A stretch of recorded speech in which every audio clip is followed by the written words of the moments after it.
Gil Martin here, and welcome everybody to today's episode of the Daily Packers Post, where we bring you in-depth daily coverage of your Green Bay Packers.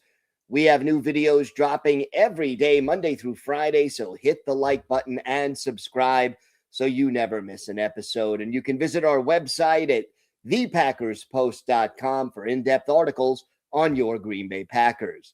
Today, we take a look at whether or not the Packers have improved their cornerback room this offseason.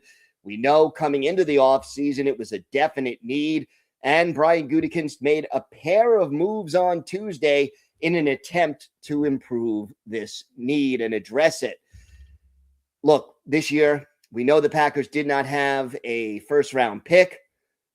We know they didn't have a lot of cap space to work with, relatively speaking, and yet Brian Gutekunst goes out and signs free agent cornerback Benjamin St-Juste to a new deal. And they also announced that they will designate Nate Hobbs as a post-June 1st cap casualty. So is this enough to improve the Packers' cornerback room? Well, let's first talk about St-Juste. He signed a 2-year deal worth $10 million. Former University of Minnesota star, originally a third-round pick by the then Washington Football Club back in 2021. Love his size, 6'3", 200 pounds. Spent 4 seasons in Washington, started for 3 of them. But in 2025, before last year, he signed a 1-year deal with the LA Chargers. Primarily played as a backup, started 2 games, but still played an important role in the LA Chargers secondary. He had a good year in coverage, according to ProFootballReference.com last year. Opposing quarterbacks completed just 53.5% of their passes when throwing to receivers covered by St-Juste, and their quarterback rating was only 68.3. He did intercept 1 pass, and his tackling skills are really, really good, and that's an upgrade certainly over what the Packers have now. So clearly, he is a boundary corner. With his size, he's better suited on the perimeter than he is in the slot. And that's the position the Packers needed to upgrade because the incumbents there were Keyshawn Nixon and Carrington Valentine. We know how Valentine struggled to tackle. We know Nixon and Valentine were both inconsistent. And so this should be at least some competition at that position. Now, the Packers are also moving on from a mistake by releasing Hobbs. He had signed a 4-year, $48 million free agent contract last offseason, but he struggled through injuries and a frustrating year in 2025. Brian Gutekunst took a chance that Hobbs could play effectively on the boundary, even though during his 4 years with the Raiders, he mostly played in the slot and certainly played his best football in the slot.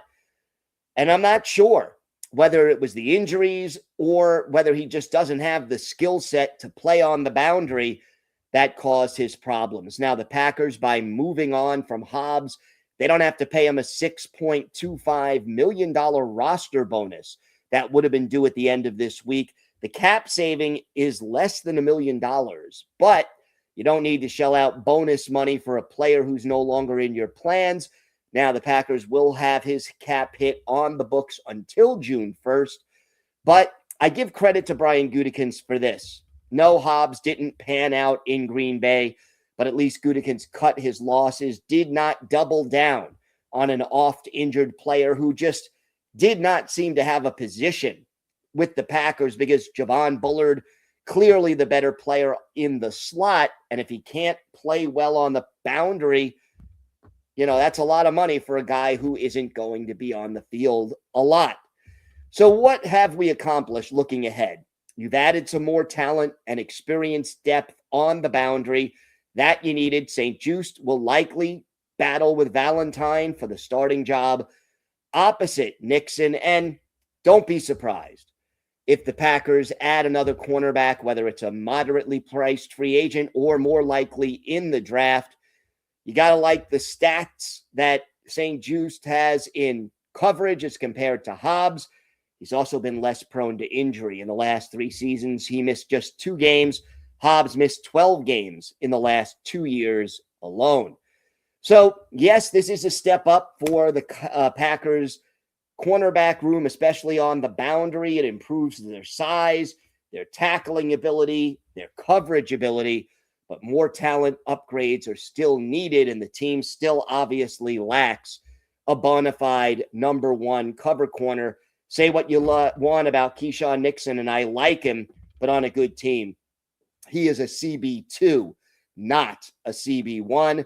And whether or not you can get a CB1 in the draft this year remains to be seen without a first-round pick.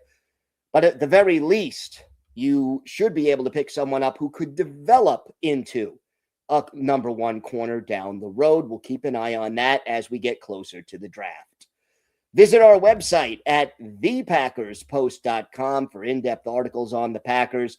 I'm Gil Martin. Hit the like button and subscribe here on YouTube so you never miss one of our episodes of the Daily Packers Post.